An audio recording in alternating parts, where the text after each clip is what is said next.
गुज़िश्ता रोज़ जो जलसा किया पाकिस्तान तहरीक इंसाफ ने, जिसके बारे में कहा जा रहा था पूरे पाकिस्तान से वहाँ लोग आएंगे, पेशावर में जलसा, बहुत बड़ा जलसा करके दिखाना है, लोग तो खैर आए, तादाद अच्छी रही, लेकिन वहाँ पर जो गुफ्तगू की गई, वहाँ पर जो तकारीर की गई, अब ये देखिए एक कि वहाँ के जो सदर हैं KP के जुनैद अकबर साहब, उन्होंने जिस किस्म की गुफ्तगू की है लोगों के सामने, ज़ाहिर मीडिया कवरेज भी थी, अब वो मैं सामने रख दूँ नवाज़ ज़ुबैर साहब के और उनसे पूछें कि सर इसके बाद इनके साथ क्या होना चाहिए, इनकी पार्टी के साथ क्या होना चाहिए, कानून को हरकत में आना चाहिए, नहीं आना चाहिए, या इसको नज़रअंदाज कर देना चाहिए। अच्छा, उन्होंने कहा कि ये इदारे मेरे हैं, मैं इन इदारों को ऑन करता हूँ, लेकिन इन इदारों के सरबराहान से मुझे नफ़रत है। अगर PTI के शहीदों को शहीद नहीं मानोगे तो मैं भी तुम्हारे शहीदों को शहीद नहीं मानूंगा।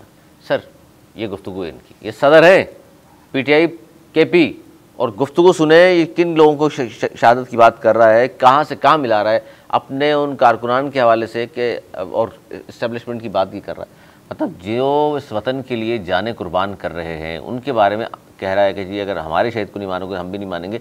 इनके सर कौन से शहीद हैं और कौन से वतन की खिदमत करते हुए जान गंवाई है उन्होंने? देखिए, मैं कहता हूँ काबिल मुज़म्मत नहीं, काबिल जो है नफ़रत बयान है ये, और इससे इनकी जो नफ़रत है वो जाहिर हो रही है। और इस किस्म के लीडरान PTI को तबाह बर्बाद कर रहे हैं। एक्चुअली ये लोग फॉलो करते हैं अपने चेयरमैन को, उनके ट्वीट भी ऐसे आते हैं, तो उनके ट्वीट को एक तरीके से इन्होंने रीट्वीट किया है। जो भी उनका पिछले दिनों ट्वीट आया था उसको तरीके से उन्होंने वो उधर आके रीट्वीट कर दिया, और वो इतना खान के सामने नंबर बनाने की कोशिश। हाँ, बस इन सब की कोशिश हुई थी खान के सामने इनके नंबर बढ़ जाएं। वो नहीं सोच रहे कि वो क्या बोल रहे हैं, इससे इनकी पार्टी को क्या फ़र्क पड़ेगा, इससे पाकिस्तान को क्या फ़र्क पड़ेगा, और इससे कितनी नफ़रतें बढ़ेंगी आवाम में। वो नफ़रत के बीज बो रहे हैं। इदारों के सरबराहान से नफ़रत की ये बात कर रहे हैं। इदारों ने जिस तरह काम किया इस वतन के लिए, पूरी दुनिया में नाम पाकिस्तान का रोशन किया है, दुश्मन के दांत खट्टे कर दिए। सर आप नहीं समझते कि इस किस्म के बयानात, ठीक है वो सदर होंगे KP के, इस पार्टी के सूबाई सदर होंगे, लेकिन इनके खिलाफ कार्रवाई नहीं होनी चाहिए? 100% होनी चाहिए। इसको टॉलरेट नहीं करना चाहिए। इसके आधे का आधा बयान किसी सिंध के लीडर ने या कराची बोले कराची के किसी लीडर ने दिया होता तो अब तक वो उनका आधा खानदान गिरफ्तार हो गया होता और नामालूम जगहों पर होता और बिल्कुल ठीक होता। लेकिन ये पहली दफ़ा नहीं है, इससे पहले गंडापुर पता नहीं क्या क्या कह चुके हैं पाकिस्तानी फौज के लिए कि बोलने के लिए उसको देंगे।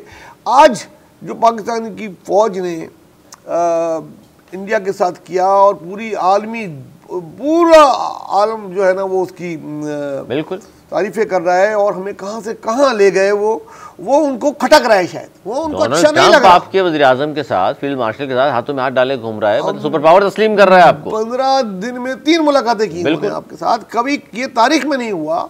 हम पे नायात की बरसात है, दुनिया हमें कर रही है।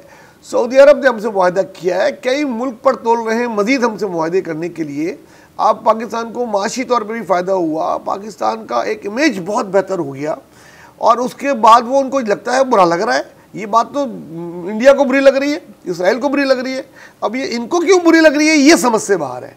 और इस किस्म की ज़ुबान नाकाबिले बर्दाश्त है। मैं कहूँगा कि इस पर ज़रूर केस बनानी चाहिए, अदरवाइज़ ये फिर कोई और लोग भी फिर कहने पड़ेंगे। तो फिर इनके सर जो शहीद ने कह रहे हैं 9 मई हो या 26 नवंबर हो, सर वो तो रियासत के ख़िलाफ़ निकले हुए थे। अगर वो उनकी जान ये कह रहे हैं गई है, तो आप क्या समझते हैं कुछ दी शऊर आदमी को कहना चाहिए वो शहीद? देखिए, कोई भी अगर मुल्की इदारों पे हमला करेगा और हमला करते हुए मारा जाएगा, वो कहीं से शहीद नहीं है। आपकी शहीदों के मुजस्मे को तोड़ते हुए अगर कोई मारा जाएगा तो वो शहीद नहीं है, वो गद्दार है। ठीक है, उनको हम शहीद कह ही नहीं सकते। वो कैसे, और वो मिला के उनसे रहे जो सरहदों पे हिफाजत कर रहे हैं, जो दहशत गर्दों से लड़ रहे हैं, जो गैर मुल्की दहशत गर्द जो हमारे मासूम शहरियों को और हमारी फोर्सेस को निशाना बनाने आ रहे हैं, उनसे मुकाबले में जो शहीद हो रहे हैं वो असल शहीद हैं, उनसे मिला रहे हैं अपने कारकुनों को। और मैं हैरान हूँ इस वक्त तक कोई कानून हरकत में क्यों नहीं आया। तो नहीं, वहाँ तो उनकी अपनी हुकूमत है सर, पकड़ेंगे नहीं फिर आप। अरे भाई, पाकिस्तान में भी हुकूमत है ना। पाकिस्तान का वजीर दाखिला क्या कर रहा है? खत्म हो गया भाई अभी एशियन कप। अब आपका ध्यान यहाँ आना चाहिए इस किस्म के, और आप नहीं करेंगे तो फिर कोई और लीडर किसी और सूबे का बोलेगा तो फिर आपका उस पर भी हक नहीं है कि आप उसको करें। इसलिए यहीं आप स्टॉप करें, यहीं आप एक लाइन क्रॉस लगा दें कि इसकी इजाज़त नहीं दी जाएगी। और कोई दुनिया का मुल्क इजाज़त नहीं देता। जब कोई नेशनल सिक्योरिटी पे या अपने मुल्क की फ़ौज पे इस किस्म के बयान देता है, उसके खिलाफ कार्रवाई होती है। जमहूरियत का जो चैंपियन मुल्क होगा वो भी नहीं छोड़ेगा। तो आप किस चीज़ का इंतजार कर रहे हैं? इस तरह की तकरीर से आप समझते हैं कि कोई फ़ायदा होगा बानी पीटीआई को? बानी पीटीआई को तो उनको तो फ़ायदा नुकसान वो तो पता नहीं कि क्या, उनका तो मेरे ख्याल में कोई जहनी इलाज कराने की ज़रूरत है। जो जिस तरीके से वो कर रहे हैं, मैं नहीं समझता किसी भी पार्टी का कोई बादशाह लीडर इस तरह की बात जेल में इस तरह की बात कर सकता है। और उसको खुश करने के लिए शाह से ज़्यादा शाह के वफादार और इस किस्म की बातें कर रहे हैं।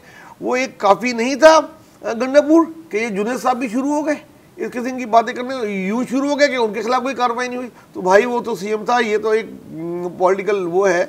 जब ये लाइन क्रॉस करे और आप इसके खिलाफ कार्रवाई नहीं करेंगे तो बस फिर नौजवानों में क्या तासुर फैलेगा। देखें, ये आप इस बात को नहीं लें, जो उनको फॉलो कर रहे हैं, जो लोग उनको पीटीआई के जो भी कारकुन हैं या हिमायती हैं, वोटर्स में जो समझदार लोग हैं वो तो इनसे एक फासला कर लेंगे, लेकिन कुछ तो एक्सट्रीमिस्ट बन जाएंगे ना। आप क्यों उनको मौका दे रहे हैं एक्सट्रीमिस्ट बनने का? जनाब, इस तरह के बयानात ज़ाहिर मजम्मत की जानी चाहिए, बल्कि अगर आइन और कानून की बात की जाए, इस तरह ज़ुबैर साहब फरमा रहे हैं, तो फिर तो उनके खिलाफ आइन और कानून के मुताबिक कार्रवाई होनी चाहिए। क्योंकि आप शहदा जिसने वतन पे जाने निछावर की, उनको मानने से इनकारी सिर्फ इसलिए ये हमारे भी शहीद हुए हैं। भाई, आपके शहीदों के पास जिनको आप शहीद कह रहे हो वो खुदा न खास्ता कोई दुश्मन मुल्क से लड़ते हुए तो शहीद नहीं हुए, दुश्मन मुल्क से लड़ते हुए तो नहीं मारे गए ना, हम उनको शहीद कहने लग जाएं। वो इसी रियासत के खिलाफ अगर कोई हथियार उठा ले, फिर किस तरह शहीद हो सकता है वो?